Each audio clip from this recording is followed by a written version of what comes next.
Good evening from Vietnam. Good afternoon to you, Joseph. Thanks a lot for spending your afternoon to join our show and share your stories, your insights on the topic aging and wisdom. And on behalf of the listeners around the world, I want to say thank you. Oh, thank you so much for the invitation. I'm deeply appreciative. Thank you. Joseph, in our culture, it's very honored if we can have you to do a little introduction about who you are, the work you are doing at the moment. Would you please do that for us? Absolutely. My work is based primarily around the ancient Chinese system of Mianxiong face reading. I work with businesses in a variety of different contexts, particularly with the focus on interviewing and negotiation. And I help people read faces, micro-expressions, body language, and what's behind what people are saying, what's behind the often very polished image that people are presenting. So when companies are hiring, they get the real person as opposed to the, like I said, the prepared image. Or if they're negotiating, that they negotiate with the person as opposed to the professional image. So they get to understand who they're really dealing with and how to really communicate and engage properly with them to create ideally success for both parties. Wow. Joseph, before we get into the topic of aging and wisdom, I want to go in a little bit further on your stories first, okay? So out of many professions out there, why did you choose to get into the profession of reading people's facial expression and help them to get better at negotiating? I don't know that I chose it. I've been very strongly connected with Taoism for many, many years. I think from a very early age I was reading a lot of philosophy, and I gravitated towards ancient Eastern wisdom in particular. And as a child, I could read people. I just intuitively knew a lot of information about people just without them saying anything. And many years later, when I'm Irish, I live in Dublin now, but I lived in London for many years, and I studied shiatsu, which is a branch of Oriental medicine. I was introduced to face reading as a diagnostic tool, and it just set so many light bulbs flashing for me. And I worked as a therapist for 30 years. I trained in a number of other modalities, so I was automatically having to read people. And then after 30 years, then my body said, okay, enough of this. I had to listen to my body, because my body had wisdom that my head wasn't fully tuned into, but my body had told me a lot. So I needed to move into a different way of doing things, and I knew quite a number of people in the US had been using face reading and body language in a commercial context. So I started to sort of road test it, and then developed a business from that. Wow. So what would be the advantage for us if we be able to read people's facial expressions and use it on our everyday lives? For me, it's about communication, because so often something might be clear in my mind. It doesn't mean I'm communicating it clearly to your mind. And very often what happens is people talk at each other rather than to each other.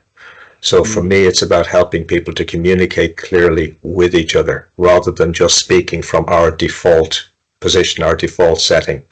And what I'm seeing more and more in the world today, and it's not linked to just any particular age group, what I'm seeing is a lot more isolation in people's lives, and people relying on technology, but not able to actually communicate person to person. Wow. So one of the things, I'm seeing so much loneliness. I'm reading about so many reports of people being lonely, people on antidepressant medication, etc., and even darker scenarios than that. So for me, I feel very passionate about helping people to learn how to speak with each other, how to be present with each other, so that we open our hearts and our minds to each other and build stronger relationships again, which are not reliant on technology. And then human evolution has been for millions of years already, right? And then why are we not able to reach the facial expression of one another? People are distracted. People are not paying attention. I know there was a survey published by Microsoft back in 2012, I think it was, where I'm not sure how they did it, but they estimated that the average concentration level of humans was something like 8 seconds. which apparently was less than a goldfish. So that's kind of shocking. But increasingly, what I'm seeing is people walking around. Like I say, I live in Dublin, in Ireland. What I'm seeing increasingly is people walking around, and their head is down. They're looking at small screens. They're traveling on trains or buses. They're looking at small screens. I've even seen people in restaurants and couples in restaurants, and they're both looking at the small screen on the table rather than communicating. So people are growing increasingly distant, even in their relationships. And to me, that's quite devastating for the future of our humanity. But people are, for whatever reason, increasingly distracted and finding it difficult to actually communicate on that human level.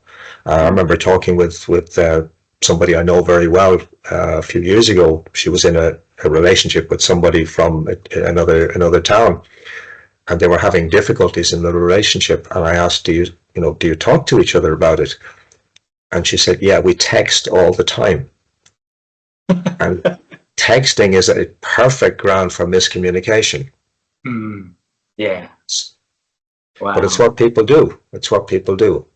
Wow. Yeah.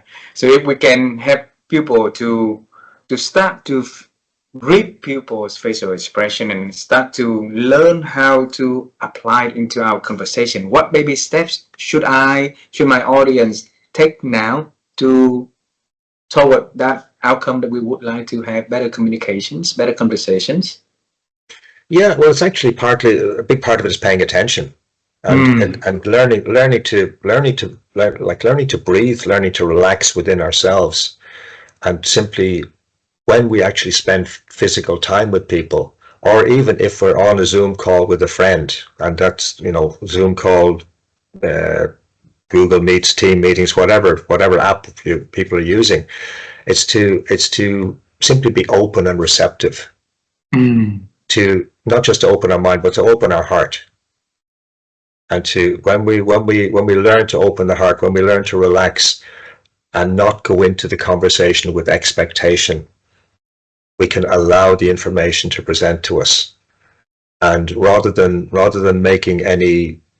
jumping to any conclusions about how somebody is or what's going on for them, to ask the question, but also then to use to do it in a soft tone of voice, because our tone of voice also communicates so much. And if I ask you a question and it's very that creates a tension within you. But if I ask you a question in a very soft tone, it's easier for you to just relax and openly answer the question. I noted here, Joseph, that we get into a conversation without expectation.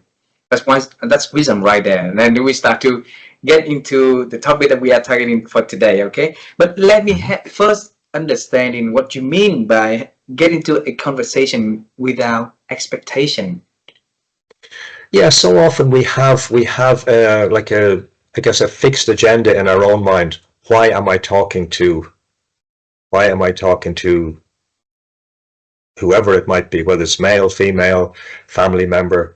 And we have an idea. We have an idea of why we want to talk to them. We have an idea of who they are. We have an idea of how they're likely to respond, and it may not be based on any reality. That's something I'm seeing. People going in with an expectation of how they should behave, how the other person is going to respond. They so often have a whole conversation worked out in their mind before the actual conversation starts. So yeah, we are the most advanced species in all animals at the moment, right? But why are we, forming expectation that's not matching realities? Well, that's a very deep question. I don't know that I have an answer to it. I'm just seeing it time and time and time again. Any best guess? I think if you look back at the last 100 years, how our lives have changed. Like I'm old enough to know when we didn't have a phone in my house. We didn't have a phone, like it was well before mobile phones. We didn't have a phone. We didn't have a TV. We just had a radio, and there were only 2 stations available on the radio. So I'm old enough to remember that. So people actually met each other. People had time for each other. But our lives have become increasingly busy. And if you look at the last 100 years, or even just look at the last 10, 15 years, technology has, I would say, invaded our lives. It's been so beneficial in so many ways, but it's taken over so many people's lives that even when so many people are working in front of a screen all day, and then they're on their way home, they're looking at a small screen, they go home, they're looking at another screen, they're playing video games, and people have become, in so many ways, increasingly disconnected from each other, but also from something deeper within themselves. Like I don't just pay attention to faces. I pay attention to how people are. So I'm paying increasing a lot of attention to what you might call heart energy. So are people emotionally open? Are people emotionally present? And that's something that's changed dramatically over the last certainly 10, 15 years, and seems to be speeding up, if anything. Wow. And that is the whole purpose for this program to create. You know, we want to bring the advice, the insights from experts around the world to the top bit of wisdom, to help people to realize what they're good at, and what holding them off from being better. And through conversation like this, let's unveil it together, and you know, from your perspective of wisdom aging. Okay? Sure, absolutely. Yeah, one of the key, sorry, apologies, yes. Please go ahead. Sorry, I want to start it with the symbol, with the basic first, is a definition of wisdom, because we each will have a different perspective on what it is, right? So I want to pick your brain on your own definition of what wisdom is. Can you share with us? The best definition I could give you right now, and I'm sure it will change, is a willingness to be present with whatever is happening at the time. To the best of one's ability, physically, mentally, and emotionally. And why is that wisdom? Because being present in the moment is all we know for sure. We have expectation based on desires. We have expectation based on what has happened in the past, based on previous conditioning, but we tend not to know how to be actually present right now in the moment. Like we're having this conversation right now, but I could be easily distracted by all the books on the bookshelf behind you. You could be distracted by something behind me. You could be distracted by the color of my shirt that you like or don't like. There's so many ways to distract ourselves, but if we're genuinely present with each other and present to each other, then that's life. That's the essence of life. And that for me is wisdom. That's my definition for now. Beautiful, beautiful. So if I want to be practicing to be present at you and to you, all right, what should I learn to do, and what should I learn not to do to make sure that I have full, 100% at you and to you? Yeah, I don't know. I think it probably requires many years of training for any of us to be fully present. I mean, I've listened to talks from so many venerable, like Buddhist monks, for example, or people from other traditions where they've spent many, many years meditating, and they're much more capable of being present in the moment, certainly, than I am. But equally, they will recognize and they will admit they have moments when they're certainly not present, and they're certainly, if you like, thrown out of their equilibrium. So it starts with the intention. It starts with the breath. It starts with willingness to be present with whatever is going on inside oneself. So if I'm at least aware of what's really going on inside me, if I'm aware that I'm feeling happy or sad or angry or whatever it might be, if I'm aware of that, and then I'm coming into a conversation with you, I'm hopefully not allowing that to intrude on the conversation, because it's so easy for whatever is going on inside me to influence how I am with you. And that could influence my facial expression, it could influence my tone of voice, it could influence whether I'm really willing to listen, because that's another big one that people are not doing, is the listening part. And it's not just listening to the words, and it's certainly not listening to respond. It's listening to hear what the other person is not just saying, but actually feeling through what they're saying. The energy, the expression, and everything, like you say, the art energy is also right. Yeah. At what age did you realize that? I'm still realizing it. It's never. I don't know that it's ever fully integrated or fully learned, because I think as we evolve, and certainly as I evolve, I'm realizing how much I've missed. And that's not criticizing myself, it's just a recognition, and how much more there is to be receptive to, how much more there is to be open to, how much more potential love, how much more potential joy there is in life, but there is in this connection, this human to human interaction. There's what makes you feel like that? What made you feel like that, Joseph? It's just experience, recognizing that I've had certainly so many limitations through my own conditioning, how I've responded to, different experiences in my life. There are moments where I really connect with somebody to a much deeper level, and there's what I would call a purity to it. And it reminds me of the other moments when I haven't experienced that, and it heightens the desire for more of it, but not simply for me, but to share it. Beautiful, because experience, and note it down in here, is the word experience. Because I think wisdom is something related to the experience that we have, and then we do something about it, right? A lot of people have the experience, got some thought about it, and then let those experience gone forever. So they're not learning from maybe a good thing, a bad thing, the ugly thing, but then, So how can we help ourselves to really, when we have that experience, we stay curious with that a little longer to see what lesson. Does it teach curiosity.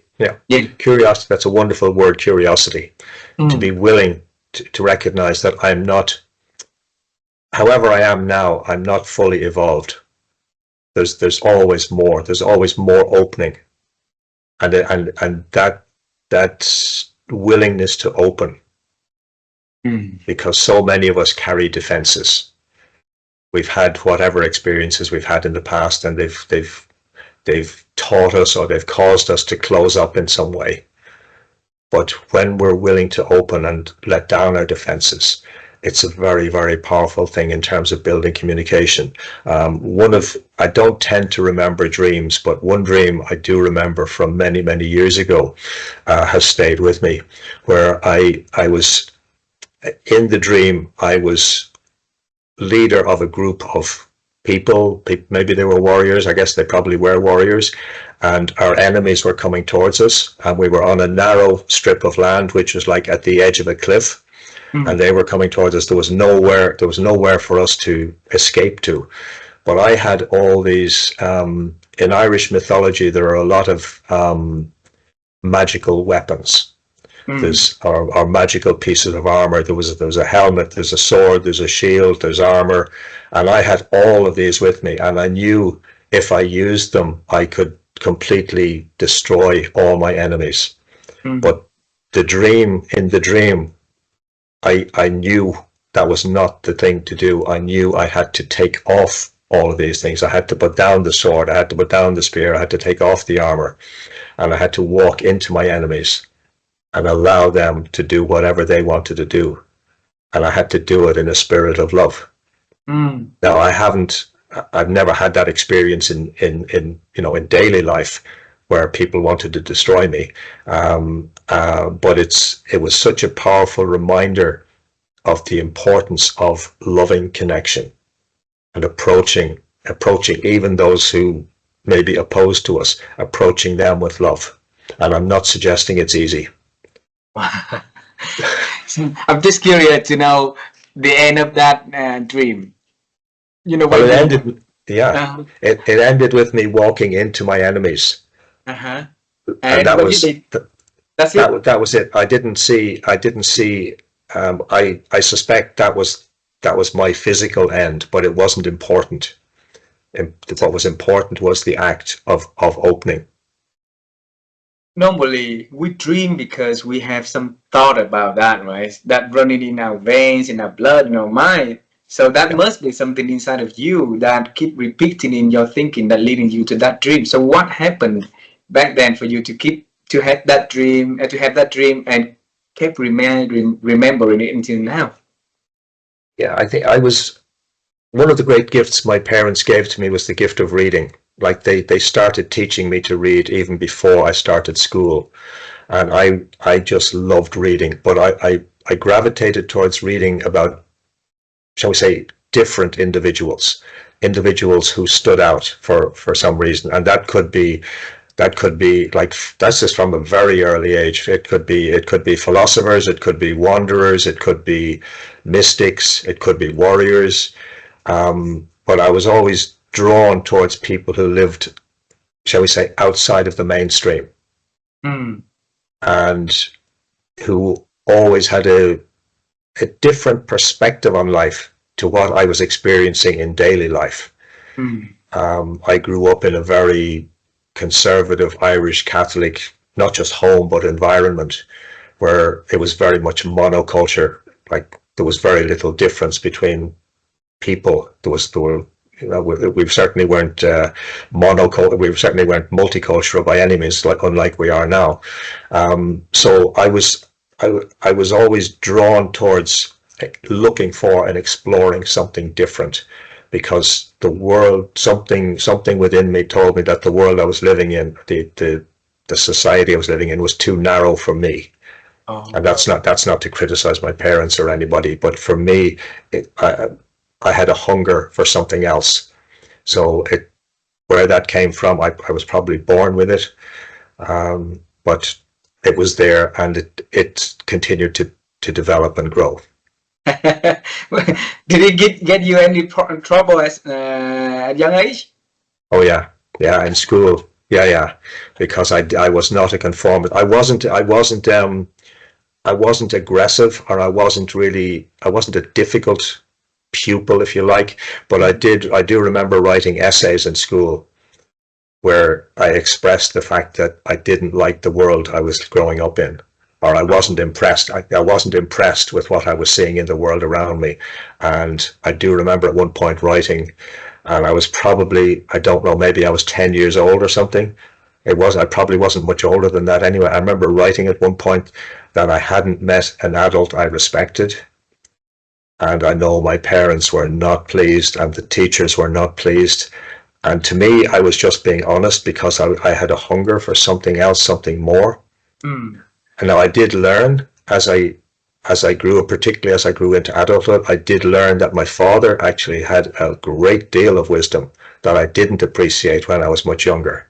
Yeah. But probably I needed to rebel against what I saw as normal. Yeah. Wow. Because one of the question I'm going to ask you, and actually you mentioned it already, is the differences between generations, right? So we have a gap between, like the young generation and the elderly generations, and that gap, for some reason, like it blocking us from, sharing and acknowledging, sharing and accepting ideas and life experiences. So again, where did it come from? Where did the gap come from? Yeah, where does the gap come from? That's another deep question. I think it's probably natural. If you think back to our earliest origins as a species, we lived in very small groups. We probably lived in groups of maximum 50 to 75 people. So everybody knew each other, and everybody had had some degree of relationship. There may have, I'm sure there were elements of, you know, dislike and maybe enmity within people, but people knew each other. Where as our societies have grown, as communities have grown into villages and towns and cities, people have become more distant. Like I'm living in an apartment block. I don't know any of my neighbors. I see them passing, but I don't know who they are. I don't know what they do, and that's not unusual. That's from what I'm hearing from a lot of other people. That's also very common.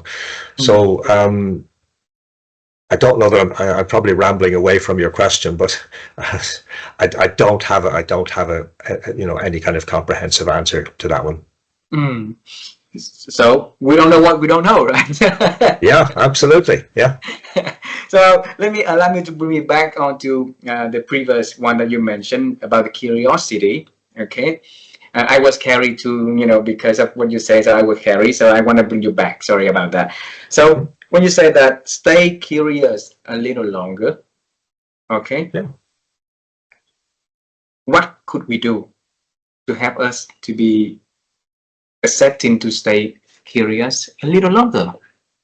Yeah, be willing to ask questions. Be willing to ask questions. Again, that's something I'm seeing in so many people's lives. Oh, I don't think I could ask that, or shouldn't ask that, or certainly that may be a thing in Irish society. I'm not sure, but be willing to ask questions, and not as in being invasive or aggressive with the questions, but I'd love to hear more. Tell me more. That's really interesting.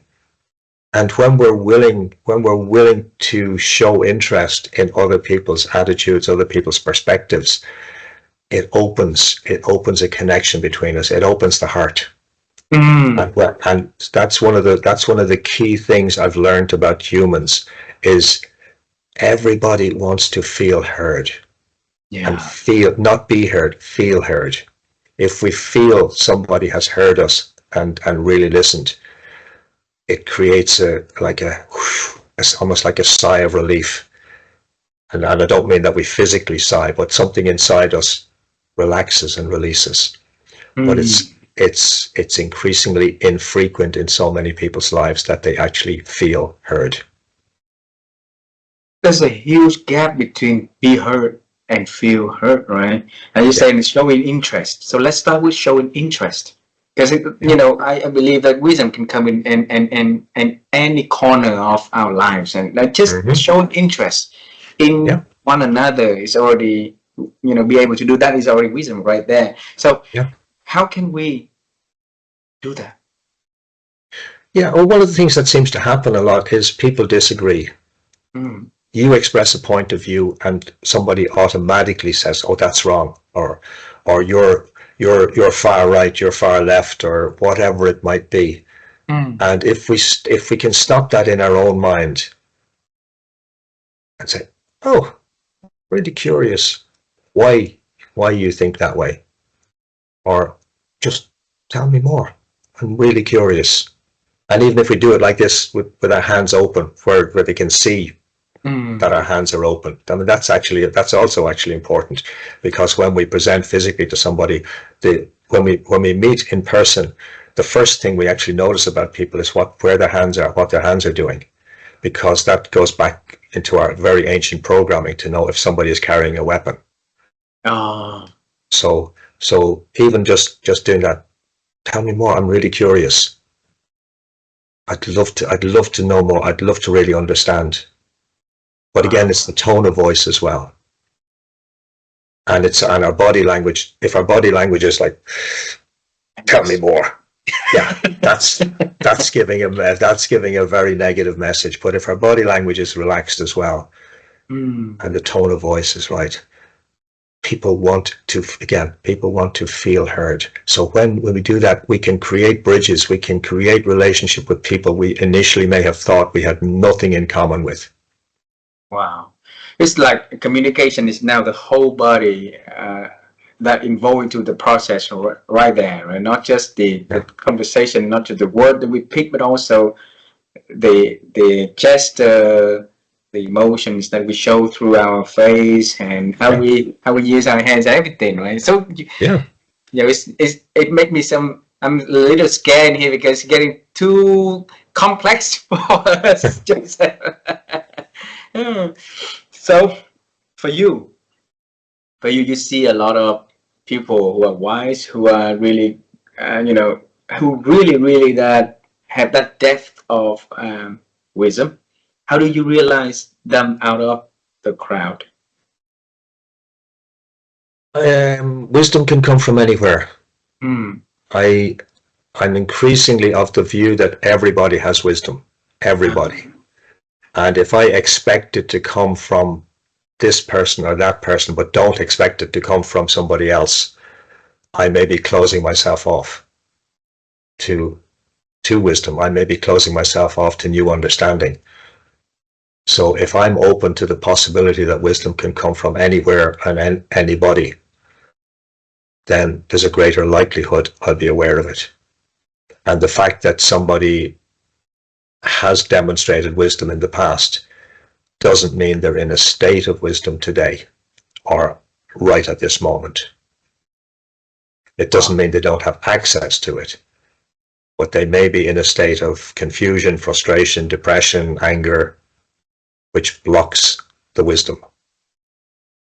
So besides the busies, besides the noises out there that blocking our wisdom, there's also other factor, like you say, the emotions, everything. What else that can come and affect our ability to think and get wiser, you think? Yeah, one of the things I'm increasingly paying attention to is our food, what we eat and how we eat, because we know from the HeartMath Institute, their research, that we actually have three brains. We have a brain in our gut, we have a brain in our heart, and we have a brain up here. Well, most of us have a brain up here. I'm not always sure about some politicians, but that's a whole other subject.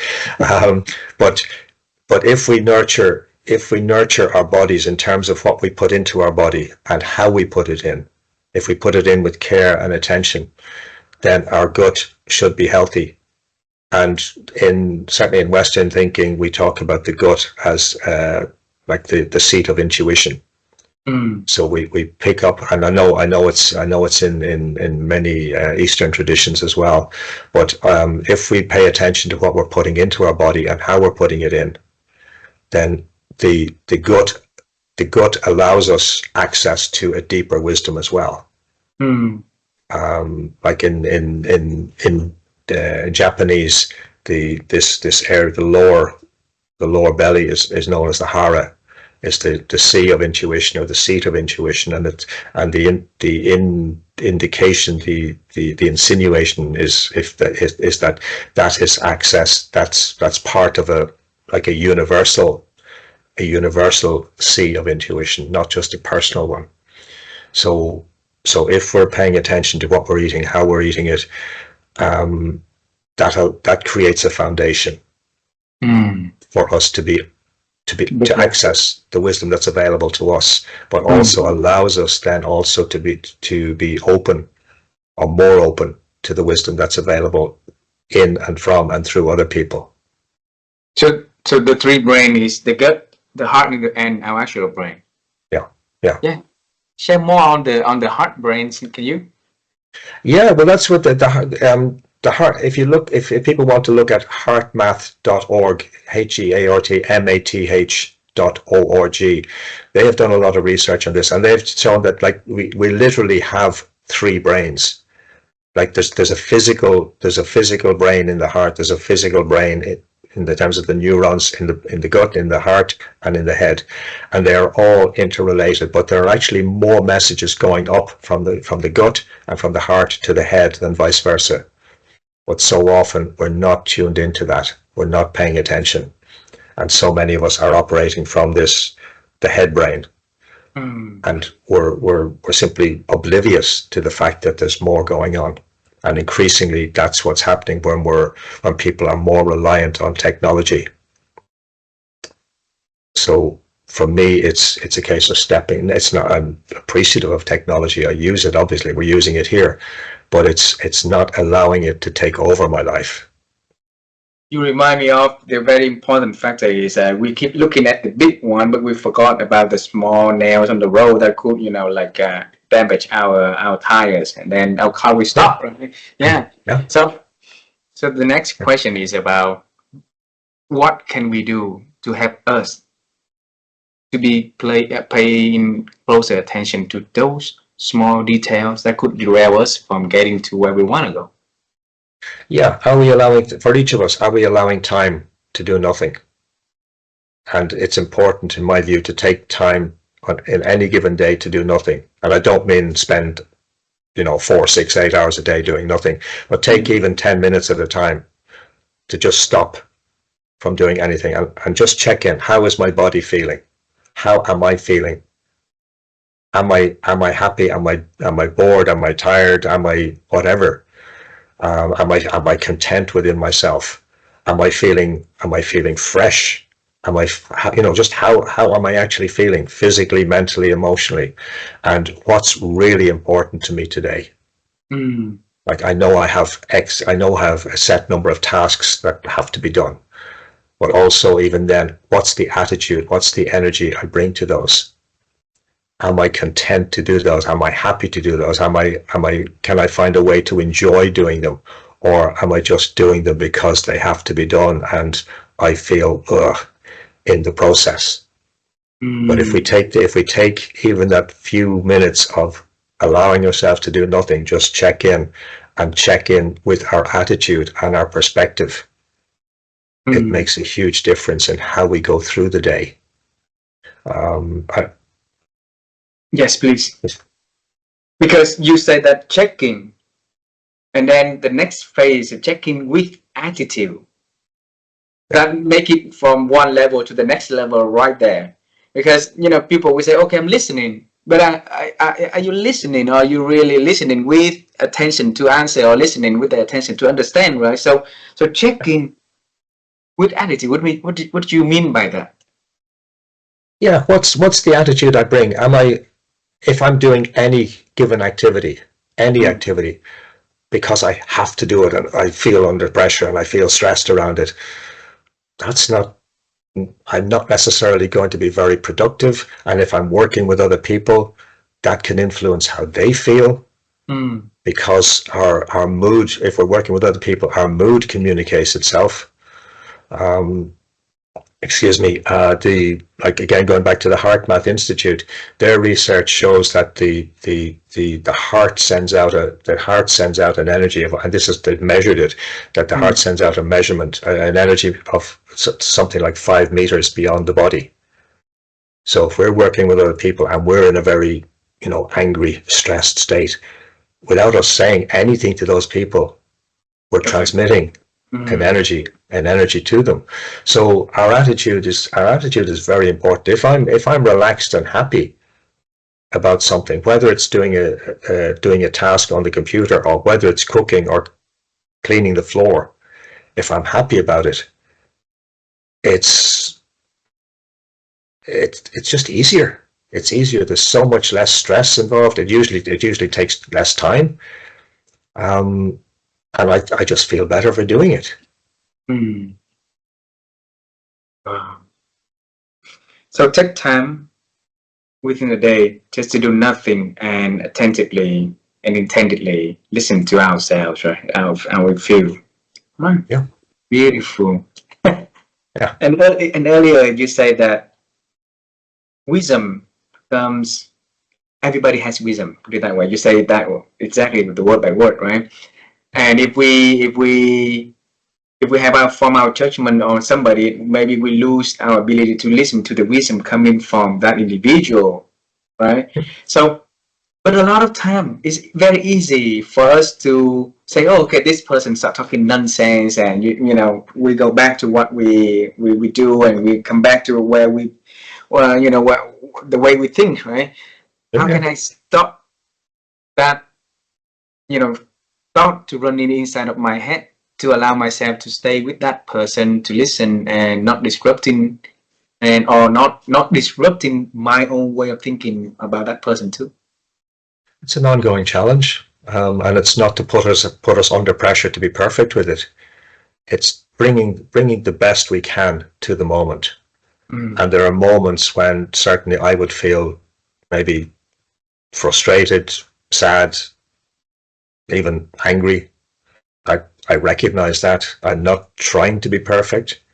I just recognize that deep within, I know better than that, but I don't always get it right. And I'm patient enough and caring enough of myself to recognize that that's just part of my ongoing experience, part of my ongoing learning and unfolding. And hopefully I catch myself a little quicker each time. Wow. And say, okay, yeah, hands up, I got it wrong again. And again, it's hands up, shoulder open hands, you know. Wow. And if we make that mistake, how do we say it to other person? Should we open? Yeah, why not? Wow. Yeah, and if they don't like it, if they're angry with us, that's their thing. It's not for us to take it on board. And I know it's not pleasant if somebody is upset or angry with us. I know that. But it's equally to say, look, I got it wrong. I apologize. I get it, you're upset. Sorry. And then if they feel the need to unleash whatever it is, let them do it and move on. Beautiful. Joseph, if you can travel to time, okay, and with your years of working, of living experience this world, meeting so many amazing people, and you have one word of advice to yourself when you were young, so that would have to pave a different territories for that, young Joseph into the future. What would you say to yourself? Yeah, I don't know that one word would be enough. One phrase or whatever, one thing you want to say. The key words for me would have been, as if I'm thinking back, would have probably been relax and trust. Relax and trust. And because there's so many other things you can say, why relax and trust? Because I was certainly growing up, I was way too tense, way too intense, because I didn't like the world around me didn't make sense. The rules I was living under didn't make sense. And it's not that I've known many people who've grown up in absolutely horrific circumstances. I didn't have any of that.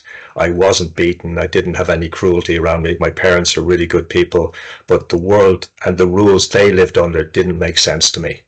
But and it made me withdraw. It made me tense because I couldn't find, if you like, the world I was looking for. So if I had relaxed more, if I'd known to relax more and to trust that life would unfold, it would have saved me a lot of stress, and it would have improved other relationships as I went along through life. Because I recognize, as I look back, that I carried a lot of my own frustration and my own pain into relationships, friendships, intimate relationships, and that influenced, how well those relationships went or didn't go. Is that the kind of trauma, you think? Yeah, you can certainly call it trauma. Absolutely. Yeah. Because I believe that inside each of us, we all grow with trauma here and there. In too good conversation, in too good environment, you're also causing trauma. In too bad environment, you're also causing different kind of trauma, right? So relax and trust to help you to avoid, future frustration that you carry for yourself, carry for other, and that also happened to a lot of us out there. So absolutely. So if we can ask for your own advices, your own insight on what you mean by bringing relax and trust and practice it in your conversation, in your daily living, we would have solving the problem. What would that be? Yeah, I would say my advice would be to learn some form of meditation, and learn it from I would probably, if I don't have access to a live in-person meditation class with a master of some kind, I would look online. You can look at, Thich Nhat Hanh, various other people. Pema Chodron is one I gravitate towards. She's a Tibetan Buddhist nun, American lady originally, but Tibetan Buddhist nun. I gravitate towards her work. So I would certainly recommend learning to meditate. And it doesn't matter which tradition you choose, but learning to meditate and to be present, because meditation is really, it's about being present. It's not about technique. It's about being present. It's about paying attention to the breath. And some traditions use a mantra, some don't. That's personal choice. I've explored both. But learning to meditate, to be present within one's own body, to learn how one actually feels within one's own body. That's a starting point. And to become at ease over time, and it does take time to become at ease within one's own body, within one's own being, and then to bring that into one's daily interactions with other people. Yeah. Wow. And it's a process. I see a lot of people are practicing meditation a lot lately, and it really helped a lot of my friends to transform to be really a different person. But they still doing it every day. They say if they're not doing it 1 or 2 days, it may be easy to get back to the way they used to be. So, well, so practice make perfect, right? Well, in here, practice make more practices. Yeah, more like it. Yeah. And Joseph, I have 2 last questions for this conversation. It's a beautiful conversation, and I learned a lot from here. And thanks a lot for bringing a lot of insight to this conversation. My wife and I, we've been on the quest to help people to improve their ability to think. So, because we believe that our thinking has a lot of noises outside these days that make us diminishing our ability to think, right? So, and then if I have a chance to interview amazing people like you and ask your own practice of thinking, and then people can listen to that to apply into their life, then we can improve their ability to think. That's where a positive change starts. So the question for you is, how have you been growing your ability to think over the years? Oh, good question. Good question. I like to explore different perspectives, not just different traditions, but different perspectives. The fact that there was a time when I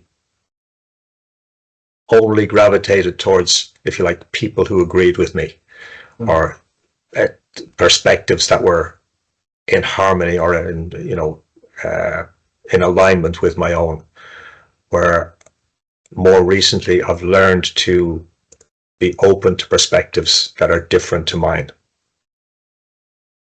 and ask myself, do I really disagree with that? Or do I really find that so different? But be willing to ask myself the sort of questions I was talking about asking others earlier.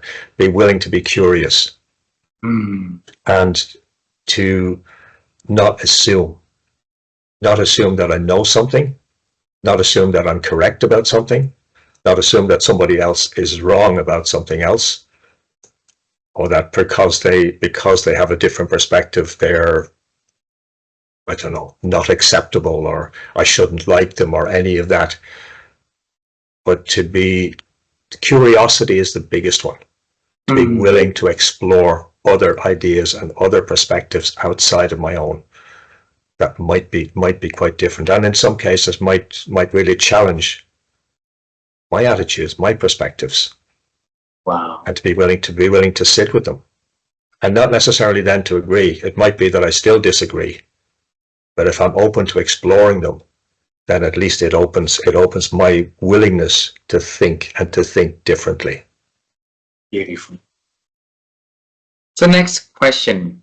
Actually, I told you I have 2 questions, but I want to add one more into this, okay? Yeah. Because I believe that the wisdom coming from everything coming to our lives, right? And our world, there's an old saying that we are the total value of the 5 people next, and that we played, associated with most. So those people shape our worlds, our perspective, and they definitely affecting our wisdom also, right? So for you, how do you pick people to your life? Sorry, what was the question again? How do you pick these 5 people into your life? Ooh, I don't know that it would be a constant 5 people. That's the first thing. I think it may vary depending on the circumstances. Certainly, my father's been dead for many years, but certainly he would be the one constant. Because even though he's been dead for many years, I still, for want of a better term, I still tune into his wisdom. I still sometimes hear things he said that remind me, oh, yeah, you need to pay attention to this, or oh, you've got that wrong. And then I think there are different people will come in at different times. I'm not entirely convinced that 5 people view. I don't dismiss it. I'm just not entirely convinced of it at this point. I think there will be different people come in at different times. There will be people who will be maybe more, if you like, I'm not sure if I'm using the right word, but I'll use the word anchor. I'll use the word anchor for the moment. Who will be more that to me, they're very grounded in who they are. They have really connected with their own humanity, and they've got an ability and a willingness to share it very deeply. So there will be people like that. I've certainly met some. I'm very fortunate to have some people like that in my life. But it comes back to me to that willingness to be open and to be receptive to wisdom, love, joy coming from potentially anybody. Beautiful. So last question, okay? We talk about the past, we talk about the present, we bring a lot of insights into this conversation. I want to travel to the future, okay? So if you travel to the future 10 years from now and seeing yourself, all right? So what would that wise Joseph 10 years later tell you about you now? What advice would that person tell you for the next 10 years? I think would tell me that he's delighted I was willing to make changes, delighted I was willing to learn lessons, delighted that I was willing to lighten up, delighted that I'm still willing to learn lessons and become lighter, to be more open in my relationships, to be more trusting of life, to find more and more joy in daily living. Beautiful. Yeah. Beautiful. Joseph, thanks a lot for having this beautiful conversation. It's really, really a lot of wonderful that I note in here, and I'm sure that our audience will be really love listen to this conversation and have something for them, to reflect on and apply for their lives. I hope one day if I visit my friend in Ireland, I'll be able to see you also. That would be wonderful. But if you travel to my country and have the plan to travel here, you let me know, okay? Yeah, absolutely. Absolutely. Okay, my friend. Thanks a lot. Have a beautiful afternoon, and I'll let you know when we're gonna end this program, okay? Wonderful. Thank you so much. Such a pleasure. Such a blessing. Thank you. Thank you. Thank you. Bye-bye.